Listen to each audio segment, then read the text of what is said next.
The secret killing of twins in Abuja communities in 21st century.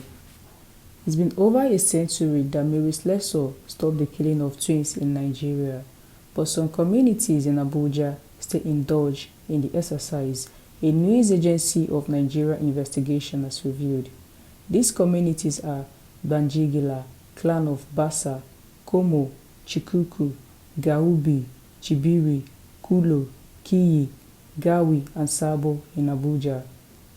Investigation also revealed that Ruwa, Fuka, Gomani, Dogon, Sadaba, Kwali, and Keru communities in Kwali Area Council also participate in the evil and barbaric acts.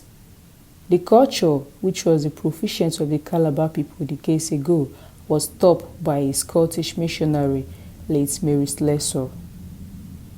It was the belief in Calabar at that time that if a woman had twins, one of them was evil, and so the twins were put in the forest in a clay pot to die.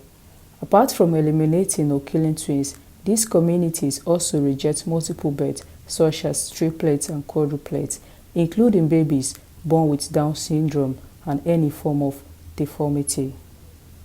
It was also gathered that the communities also cast off children who grow the upper tooth first. They perceived them as evil, bad luck, which was not acceptable and should be killed.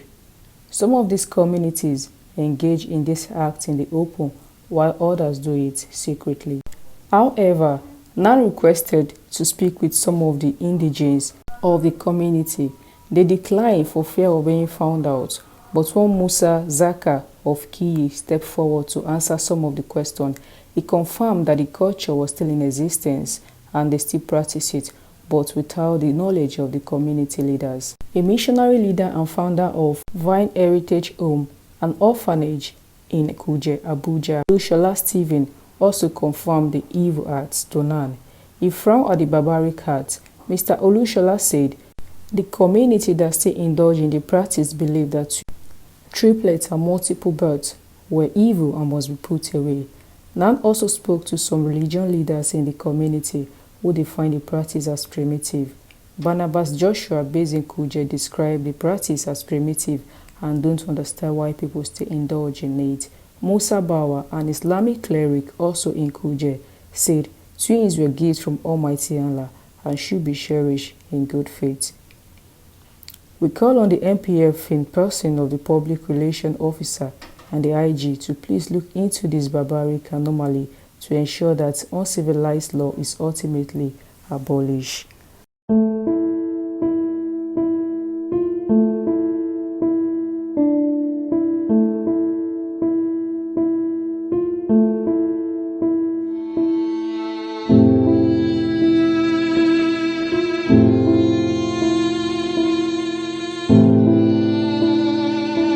My name is Michael Legend Babalola. I'm the founder of ML Harry. That's Michael Legend Hope and Relief Initiative. At a time when the world was focused on something entirely different, at a time when we have taken a sigh of relief when we met what history had to say about the work of Mary Slessor, who gave her life to end the killing of twins in Calabar land. A friend of mine called me a few weeks ago, Anye Kambasi, and said to me, Mr. Michael, do you believe that there are some communities in Abuja that still kill twins? I said, I don't believe. She said she visited one of those communities that same day, Kiyi village, precisely in Kuje Area Council. And she met with a missionary that runs a home with his wife, and they've been there for over 20 years. They've been able to rescue a lot of people, a lot of children from infanticide. When I say infanticide, it cuts across twins, children with deformity, that were born with deformity, children that were born as albino, children that were born and have the tendency of growing the upper tooth first, children that lost their mom in childbearing, twins and multiple births. All of them are categorized as evil. And then when she said that, I said, okay, send me the number of this missionary and the address to this home. I took a delegation, we sat with Mr. Stevens, the founder, and then after we talked, we discovered that what we were told was not half of what was prevalent. My name is Stephen Olushola. I'm a missionary. I'm also a missionary with Christian Missionary Foundation, and also the director and head of operation of Vine Heritage Home Foundation. I became a missionary in 1992, and so that is January 92, and this year makes 27 years.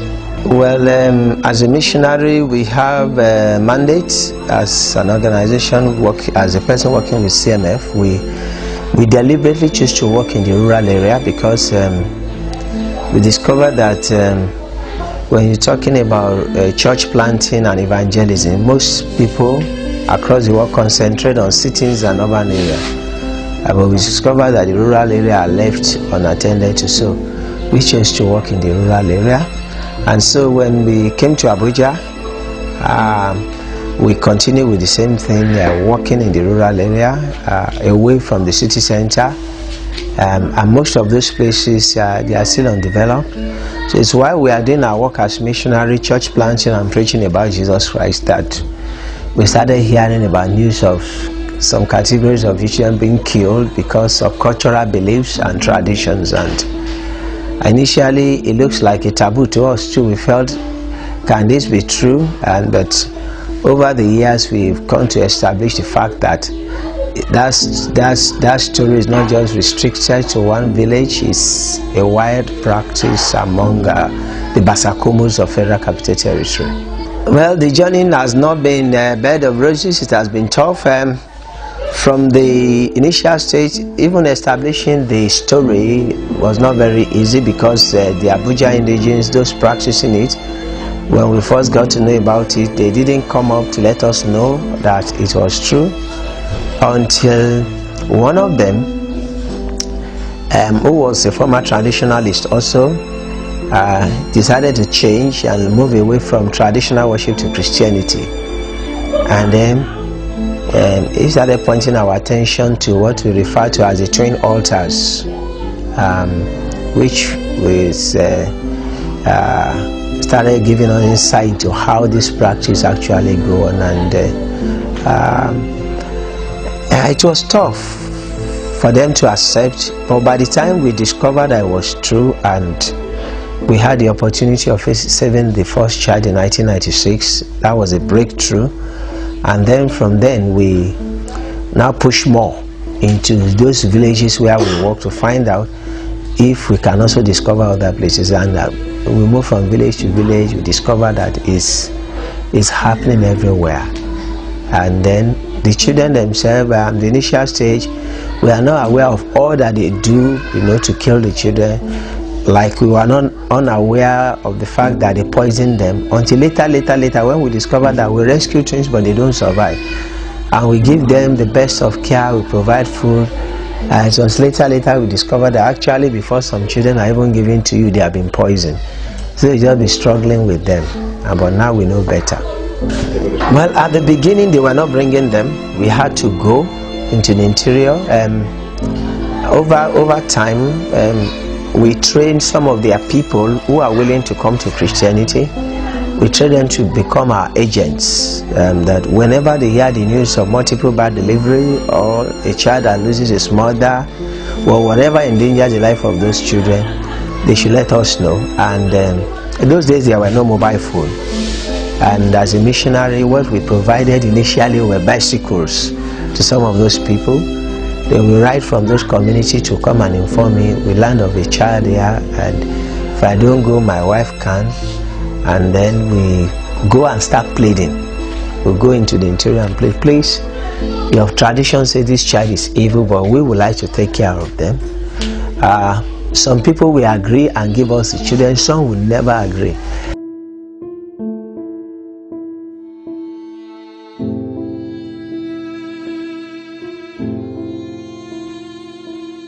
Well, for the government, what I told them when I visited the office of the minister in 2013, I have not changed. I told them if they want these practices to stop, one, they need to pay attention to the development in the rural area.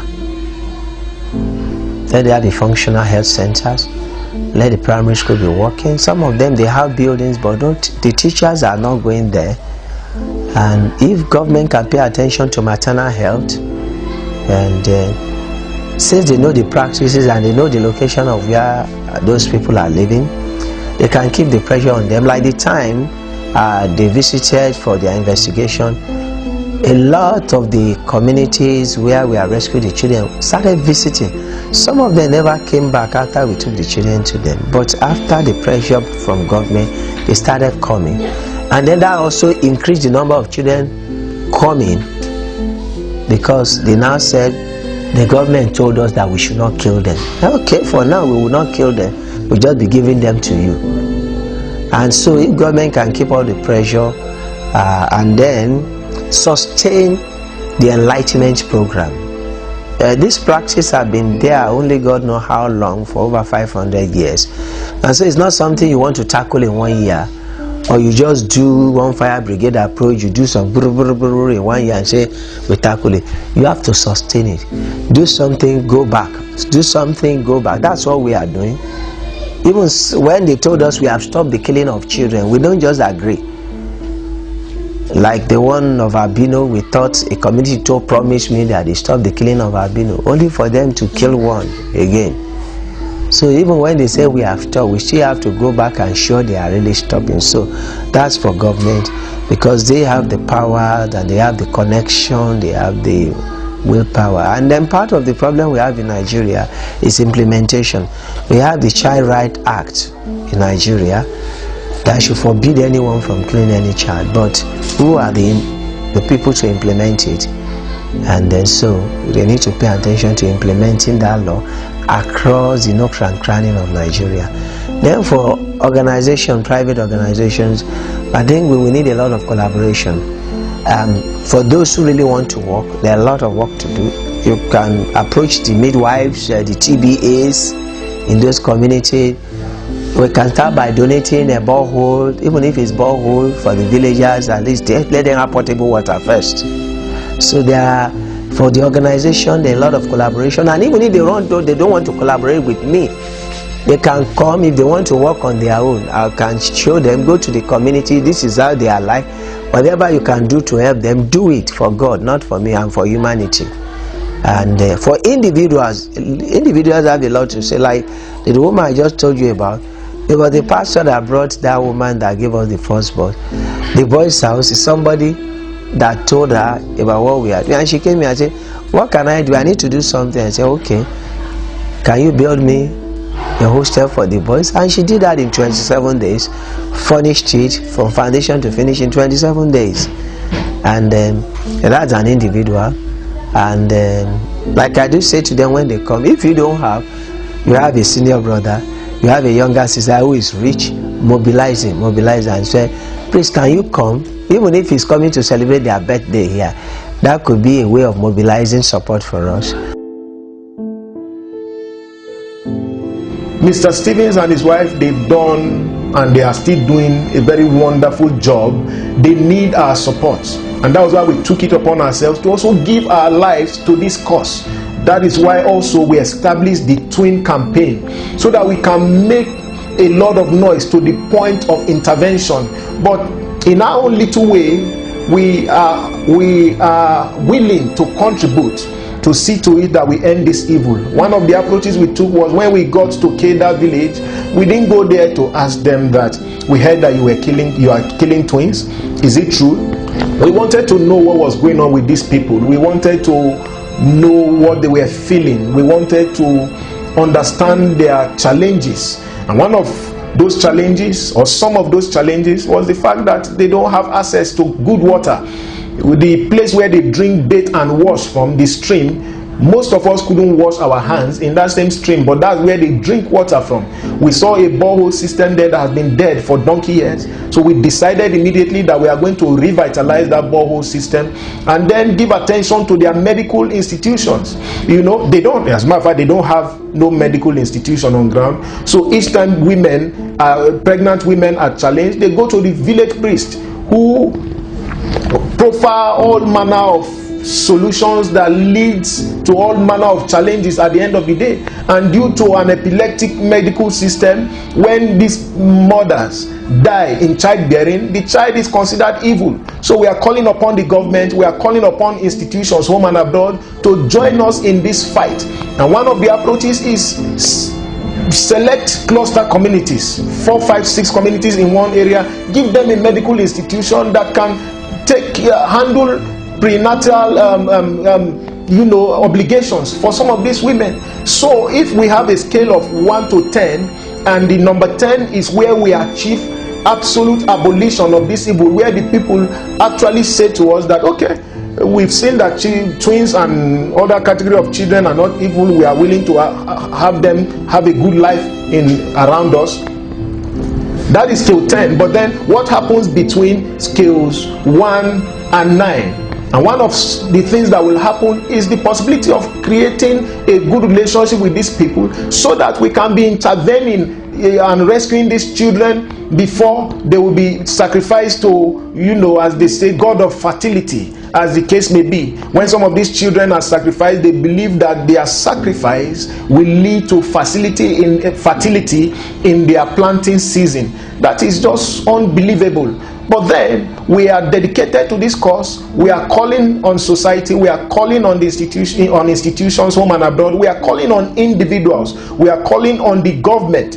These things are real. The killing of children, infants in Abuja, in at least 65 communities are real. We have facts, we have figures. Join us, add your voice, let the world know what is going on, so that enough attention can be mustered, can be geared in this direction, and at the end of the day we see how to end this evil.